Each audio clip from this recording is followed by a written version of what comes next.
ஓம் சுக்கர பகவானே நமக. ஓம் சுக்கர பகவானே நமக. ஓம் சுக்கர பகவானே நமக. பாண்டிச்சேரி ஜோதிடர் முருகன், ஜெய் சாய்ராம் திருமணத்தகவல் மையம். இன்று 2 ஜாதகம். இடதுபுறம் இருப்பது பெண் ஜாதகம், வலதுபுறம் இருப்பது ஆண் ஜாதகம். இது திருமண பொருத்தம் இருக்கா அப்படின்ற ஒரு சின்ன பதிவை பார்க்கலாம். சின்ன பதிவுன்றதை விட இது ரொம்ப மதிப்புக்குரிய பதிவு. வாருங்கள் பார்க்கலாம்.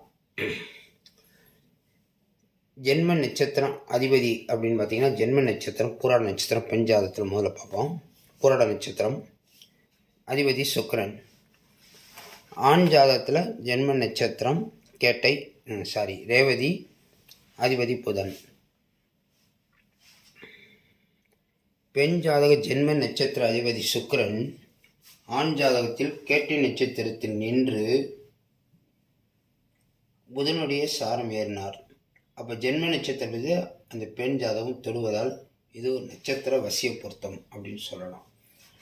அதன் பிறகு புதன் சனியோடைய நட்சத்திரத்தில் இருக்கார். சனி நல்ல நிலையில் இருக்கார். அப்போ ஆத்மா ஜீவா சரீரா, அதாவது பெண்ணுடைய ஜென்ம நட்சத்திரம் சுக்கிரன் கேட்டை நட்சத்திரத்தில் நின்று புதன் அனுச நட்சத்திரம் நின்றதால் சுக்கிரன் புதன் சனி ஆத்மா ஜீவா சரீரா வந்துடுவார். இப்போ ஆண் ஜாதக ஜென்ம நட்சத்திரம் புதன் பெண் ஜாதகத்தில் சித்திரை நட்சத்திரத்தில் நிற்கிறார். சித்திரை நட்சத்திரம் செவ்வாய், அது கொஞ்சம் பலகீனமாக நடந்தான். ஆனால் அந்த செவ்வாய் திரும்ப புதனுடைய நட்சத்திரம் நிற்கிறான். நட்சத்திர வசிய பொருத்தமாக மாறிடுது. அப்போ இதுக்கும் நல்ல ஒரு நிலையில் இருக்குது. இப்போ இது முதல் இதாகிடுச்சு, ஓகே ஆயிடுச்சு. இப்போ இந்த 10 பொருத்தம் பார்த்திங்கன்னா ஒரு 7 பொருத்தம் இருக்கும். அதை விட மிக சிறப்பாக பார்க்குறது இது ஒரு மெத்தடு. அதுக்கு அடுத்தபடியாக பார்த்திங்கன்னா, இந்த சுக்கிரன் புதன் இங்கே சேர்ந்துருக்கோன்னா ஒரு வசியமாகும். இது ஒரு வசிய பொருத்தம்.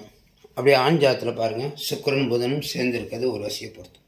ஒரே ராசியில் இருக்கிறது ஒரு வசிய பொருத்தம் மாறும். அடுத்தபடியாக பெண் ஜாதத்தில் தசா செவ்வாய் திசை குரு பற்றி நடந்துக்கிட்டு இருக்கு.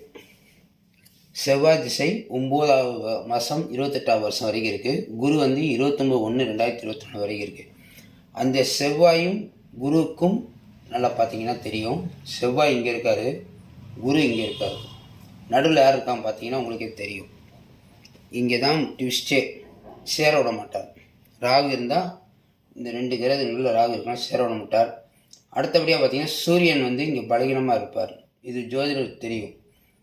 அப்போ அவரையும் சேர விடலை. அப்போ 2 கிரகம் தடை செய்யுது. முதல் விஷயம் நமக்கு சரி, செவ்வாய் தேவையில்லை. இந்த ஜாதகத்துக்கு செவ்வாய் திசை குரு புத்திக்க பார்க்குறோம். அதே நேரத்தில் ஆண் ஜாதகத்தில் பாருங்கள், சுக்கிர திசை குரு புத்தி நடந்துகிட்ருக்கு. சுக்கிரன் இங்கே இருக்கார், குரு இங்கே இருக்கார். 2க்கு நடுவில் இது ஒரு மார்க். அப்போ தடை செய்வார். அப்போ ஆண் ஜாதகத்திலையும் இப்போ திருமணம் செய்யக்கூடாது. எப்போ வரைக்கும்? இந்த காலகட்டம். ஓகேங்களா? ஒன்று இது புத்தி மாறணும், அல்லது வேற ஒரு ஆப்ஷன்ஸ் எடுத்து பார்க்கணும். பொருத்தம் பார்க்கும்போது முதல் பொருத்தமே இந்த அளவுக்கு நட்சத்திர வசியை பொறுத்த இருக்குது. ஜென்ம நட்சத்திர வசியை பொருத்தம்லாம் இருக்குது.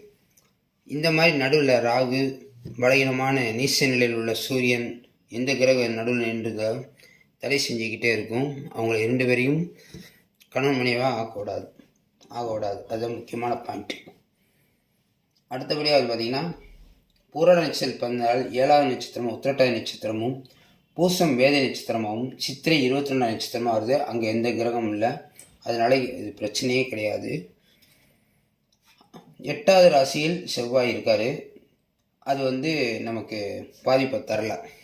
சந்திரனுக்கு 8வது ராசியில் செவ்வாய் இருந்து ஆயில்யம் 3ஆம் பாதத்தில் இருப்பதால், ஆயில்யம் 3ன்னா இங்கே வரும் நவாம்சத்தில்.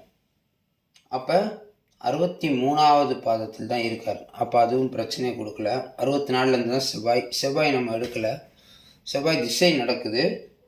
63 அது பிரச்சனை இல்லை. சரி, இங்கே பார்த்தீங்கன்னா ஆண் ஜாதகத்தில் ரேவதி நட்சத்திரத்துக்கு 7வது நட்சத்திரம் திருவாதிரை நட்சத்திரம், அங்கே கிரகம் இல்லை. வேத நட்சத்திரம் மகம், அதுலேயும் கிரகம் இல்லை. உத்திராட நட்சத்திரத்தில் 22வது நட்சத்திரம், அங்கேயும் கிரகம் இல்லை. சனியே திருவோணத்தில் தான் இருக்கார், அதனால் கிரகம் இல்லை.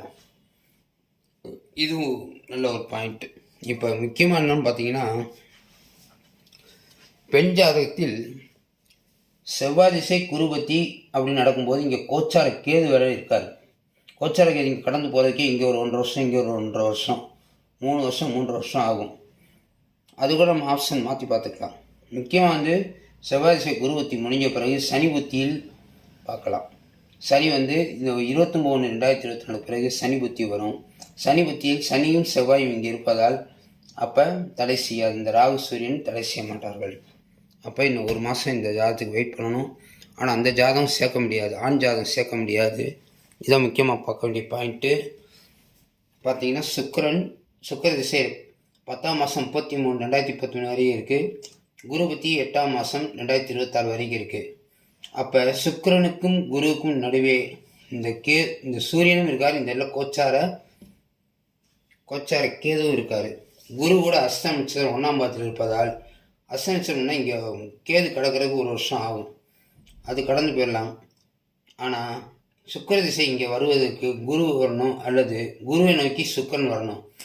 2ல் ஏதாவது நடக்கணும். சரி, பார்க்கலாம். இப்போ இந்த ஜாதகத்துக்கு பொருத்தம் இல்லை. 7 பொருத்தம் இருந்தாலும் திருமணம் செய்தால் பிரிந்து விடுவார்கள், அல்லது திருமணம் நிச்சயமானாலும் நின்று விடும் அப்படின்ற பல விதிகள் இந்த ஜாதகத்துக்குள்ள அடங்கியிருக்கு. அதனால் பொருத்தம் இல்லைன்னு சொல்லிட்டோம்.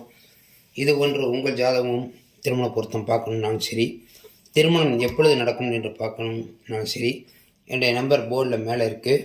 9786788988. இது கால் பண்ணலாம். வாட்ஸ்அப் நம்பர் நான் டிஸ்கிரிப்ஷனில் தர்றேன். மீண்டும் இந்த மாதிரி ஒரு பதிவை அடுத்த பதிவில் சந்திப்போம். நன்றி. பாண்டிச்சேரி ஜோதிடர் முருகன். நன்றி, வணக்கம்.